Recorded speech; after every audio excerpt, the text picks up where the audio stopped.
Welcome to the DVD of Escape to River Cottage, the first series about my life as a smallholder down in Dorset. It's amazing to think that it was 5 years ago now that I first arrived at River Cottage, and now this is the 4th year that I've had my own lambs. All I can really say is that it's the best thing I ever did with my life. Why don't you give it a go?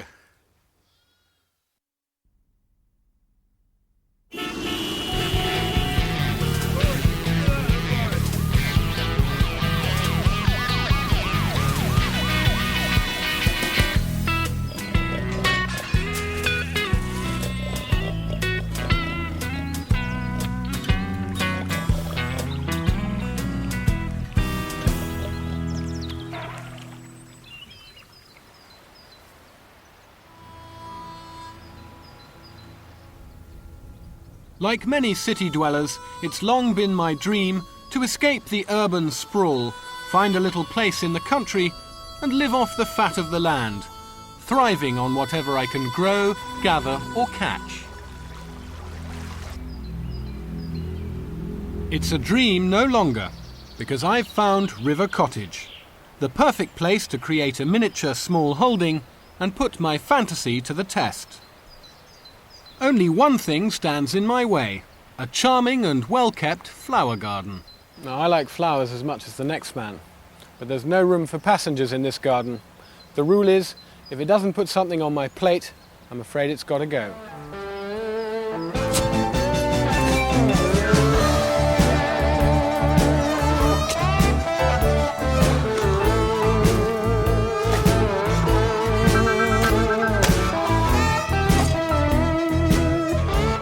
Former flower beds are all going to be turned over to edible crops. And to maximise my growing space in the steeply sloping garden, I'm building terraces with railway sleepers.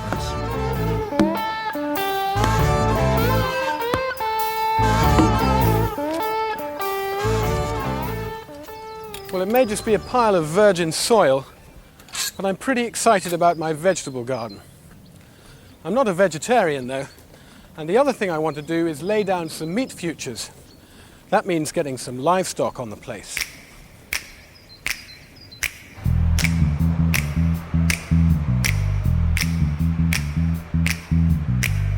One vestige of the urban life is my 1965 Ford Corsair. Maybe not the perfect downsizer's car, but with a trusty trailer tacked on, I feel ready for anything.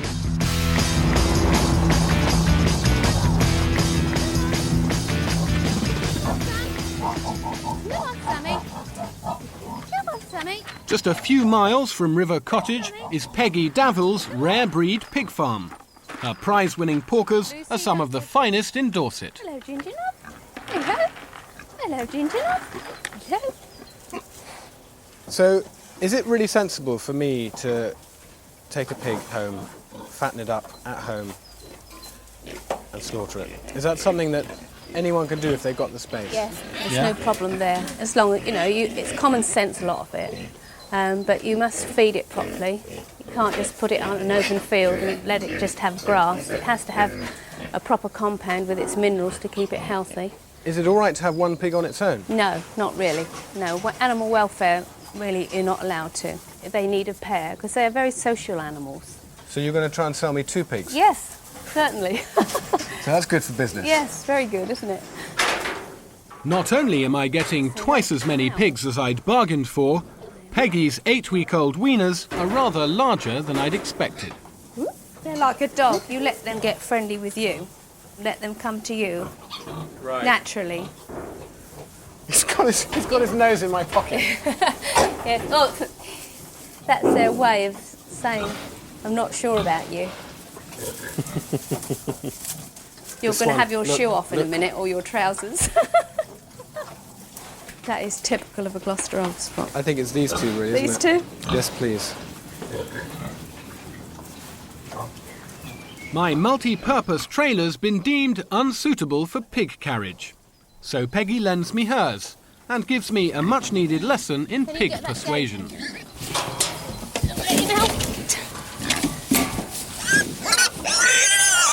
That's it.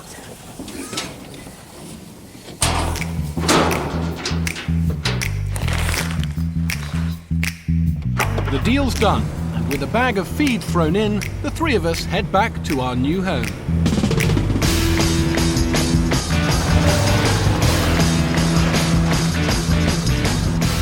Well, my previous experience of having sole responsibility for the welfare of livestock was 2 sticklebacks that I kept in a glass jar. I changed the water and I gave them fresh crumbled cornflakes every day, but they both died within a week. So I think we could be on quite a steep learning curve here. Come on. Come on. Peggy compared pigs to dogs, but I'm already beginning to sense that obedience classes with my old spots could be a long haul. Don't worry. If only they knew just what luxury awaits them. A straw-laden pig ark and a shady little copse beside the cottage to root and romp in. Come on. Come on, that's a good chap. Vocal persuasion has proved quite ineffective, and a more hands-on approach is clearly called for, which gives the piglets a chance to demonstrate their impressive vocal range. You see what I've got for you? Look! Look! Look at that, eh?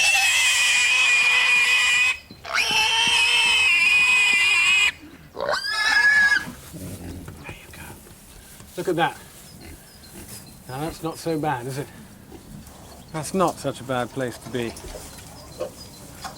I'm going to get you something to eat.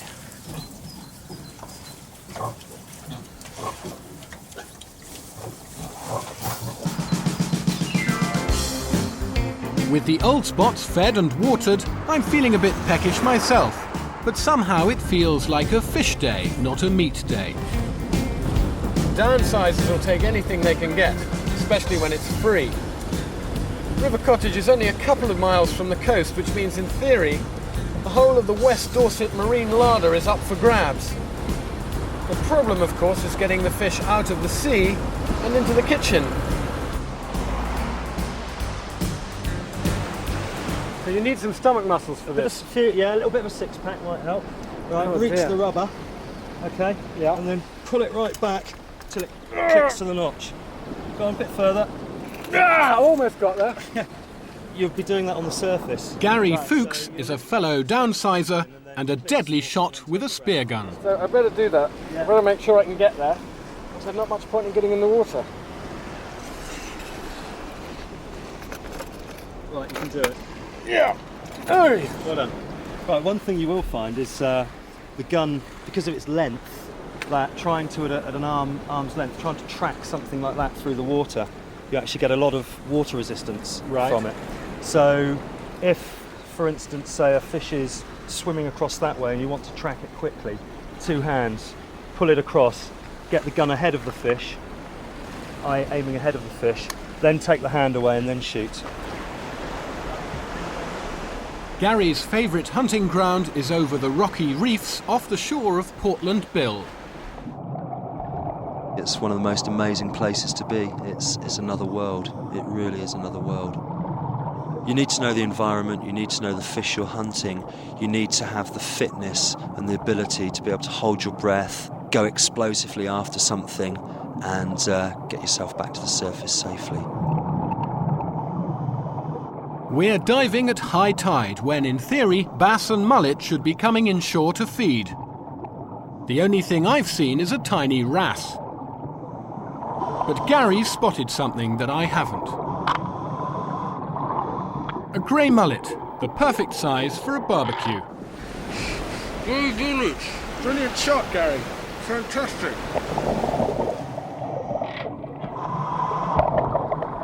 I might have had one myself, except for some hopeless fumbling with the safety catch. And after half an hour, I'm knackered. As the inexhaustible Gary hunts on, I finally mastered my spear gun as a fish scaler. Once shot of me, Gary has a field day, returning as the sun goes down with 2 good-sized bass. Preparation of the mullet falls to me. How are you going to do the mullet then, Hugh? I'm going to treat it very lovingly. You see this bundle of twigs? Yeah. It's a dried up version of Oh, this, right. which is fresh in the garden now. Dried fennel. If you smell that, Yeah. So what I'm going to do is I'm going to put that on my fire that I made Yeah. here. And the idea is that the burning fennel puts a sort of smoky, fennelly flavour into the fish. Yeah. So it's that simple. And That's then simple. Yeah, I've nothing got else, just fennel. a little bit of fresh fennel. Right. And the only other thing is a bay leaf, which I just think almost every fish should just have a bay leaf in its cavity. My favourite thing to go in fish cavities is So where I've got bay leaf, you've got little slithers I've of got fresh root slithers ginger. of fresh root ginger stuck in there, yeah. So are you going kind of oriental Yep. right through here? Yeah, totally and utterly. It's just steamed fish with ginger and spring onion oyster sauce and a little twist at the end. It's quite nice. It's a bit of a poncy dish for a barbecue, isn't it? It is, yeah, but it's my favourite way to eat bass. I'll get the fish. With a bay leaf in its belly, the mullet goes on the fire. Gary's wok fits snugly on his pot-bellied barbecue, perfect for steaming his bass. See, if you didn't shoot such a big fish, they'd fit in your pan a bit more easily. The fierce heat of the barbecue cooks both fish within minutes. By the time my mullet's turned over, Gary's bass are out of the wok and getting their garnish of spring onions, coriander and oyster sauce. My mullet just needs salt and pepper. Gary's final flourish is to crackle the skin of his bass with a basting of boiling oil. That's brilliant. So you don't take the fish to the oil, you take the oil to the fish. take the oil to the fish. There we go. Steamed bass, ginger and spring onion, oyster sauce. Fresh mullet roasted over dried fennel with fresh fennel and lemon mayonnaise. Just drizzle that over. I think I'm coming in with me sticks. Got a pair for me? Oh, I've got a pair for you. Right, I'm into your mullet. Oh, let me cross over. That's good.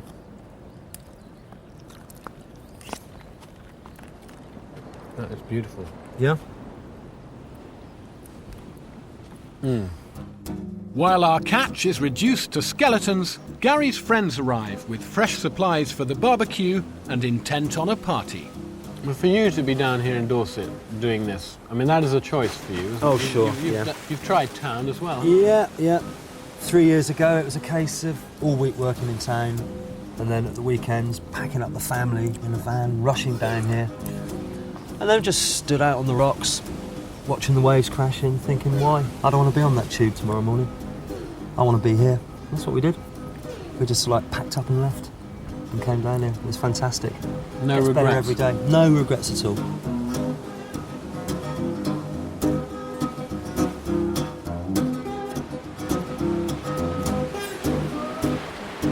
It's beginning to feel like the good life really could be within my grasp.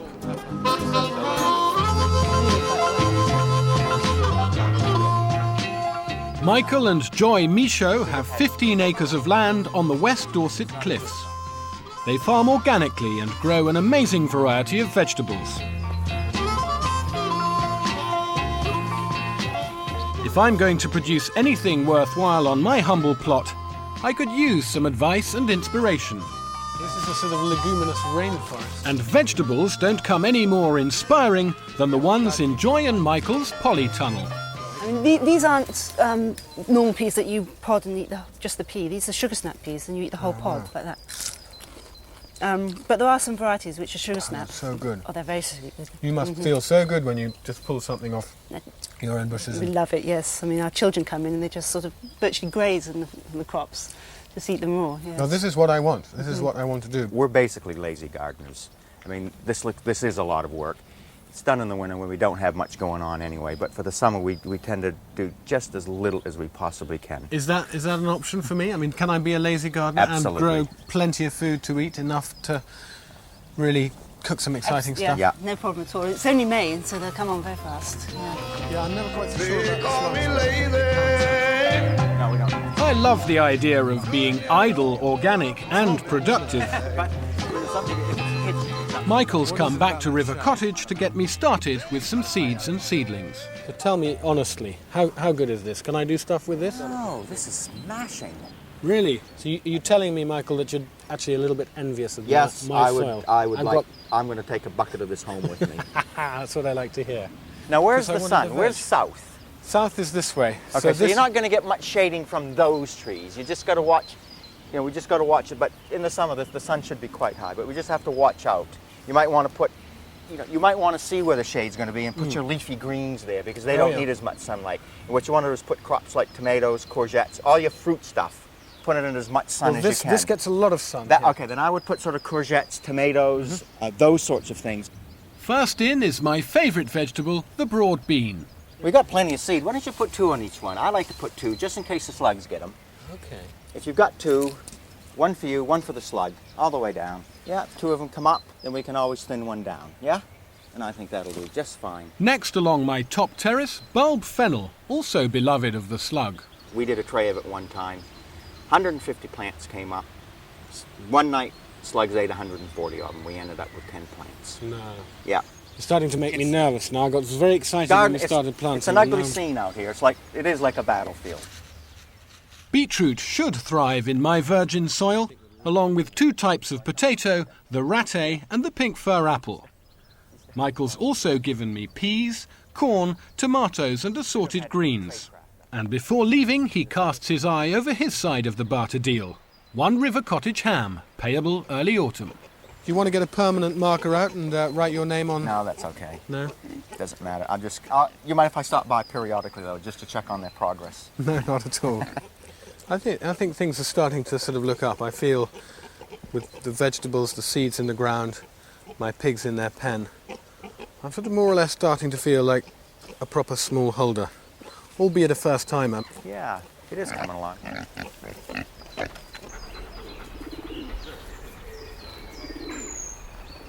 My nearest neighbours to the cottage are Anthony and Serena Hitchens. Take off that long branch there. I think you could still go higher, don't you? Yes, I do. Up No, this right, end? I think that's right. Despite appearances to the contrary, the Hitchens have a bit of a problem. I'm hoping I may be able to help them out and acquire something for my pot in return. Their problem is overpopulation. Well, Hugh, this is where we should find the pigeons of the morning. They sit up on the rooftop of the stables. They line up. They line up in a very obliging manner. Yes. But this is not, you must clearly understand, a sporting activity. It's just a cull.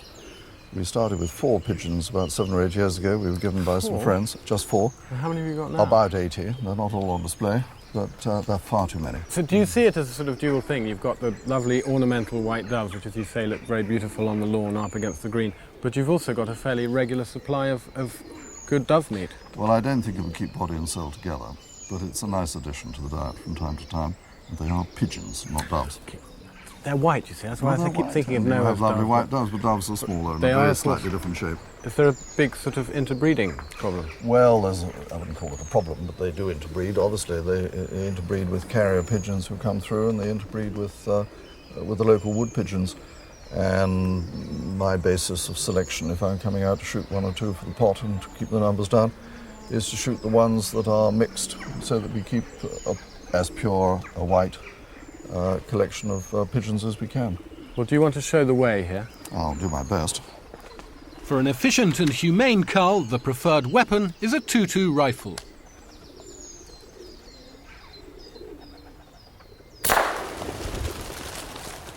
He seems to have gone. Yeah, that's one down. The question is, will they come back? You don't see it quite as much in England as you do in France, but in France every decent-sized house has a pigeonnière, which is a little tower in which the pigeons live. And they would sally out every day to eat the crop and then come back and get shot by the lord of the manor. I take a rather more generous approach by feeding them instead of sending them out to... Feeding them and then shooting them, yeah. Well, your turn now, Hugh. See if you can take one cleanly off the roof ridge of the stables.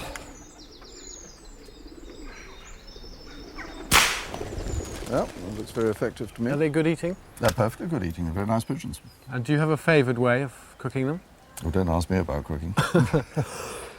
Well, I'll I'm try a and totally unreconstructed male. I don't do that kind of thing at all. Not involved in the kitchen at all? Not involved in the kitchen at all.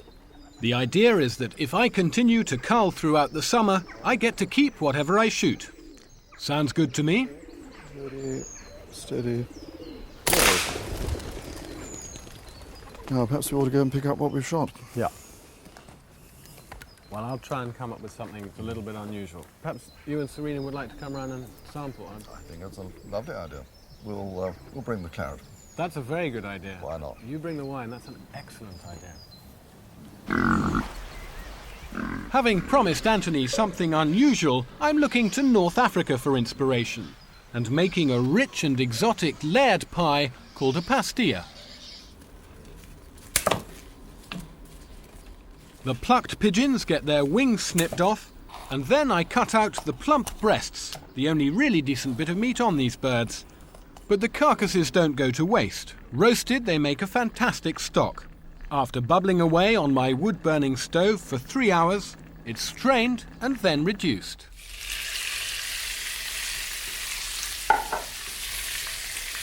These are literally just going to get very, very lightly browned because the actual cooking is going to happen inside the pie. So I just want them to take on a little bit of colour, a little bit of flavour. My scrambled eggs need to be good and creamy. They're going to go in slightly sloppy. They have to have a pouring consistency, no jelly, just a nice pouring consistency to spread over the pie. This is the stock, which has now been reduced literally to about 3 tablespoons.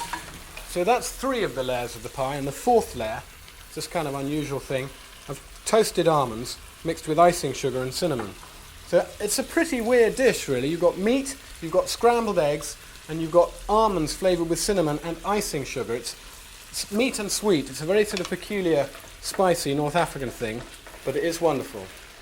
My tart dish is covered with 3 base layers of phyllo pastry, each brushed with melted butter. It does feel very weird, spreading out a layer of meat in a pie and then putting scrambled eggs on top. I mean, I can't think of any other time you'd do anything so bonkers. Before we do that, a little bit of parsley, a little bit of fresh chopped coriander go in the eggs.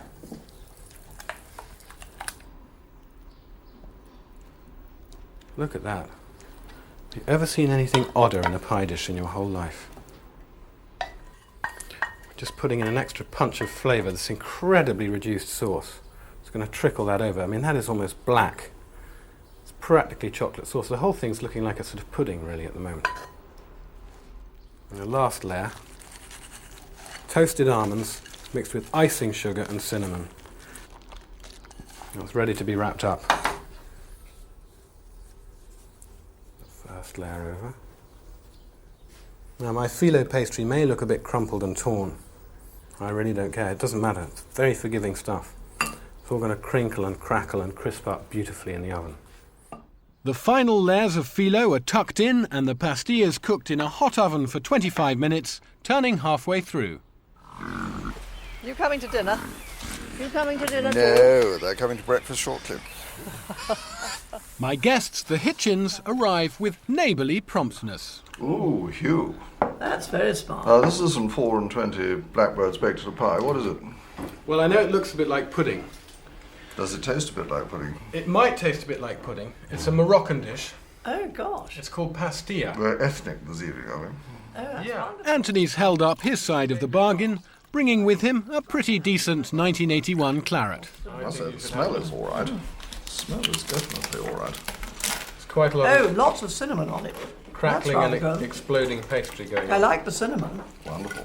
Hugh, That's there very you are. good. Well, you've left me a very good sized slice there. There you are. Well, I must say, good old English pigeon. He's dressed up in an amazing Yeah. way. Yeah. Really good. It's very, very tasty, But but, it's- the meat itself is absolutely delicious. And you've got it like we were Have you using had any of more. our rabbits yet? You've got rabbits as well as We've pigeons. got a vast amount of We've rabbits. got rabbits. Everybody's got rabbits. go I'm across pleased the that you cull our pigeons, but I'd be delighted if you cull our rabbits.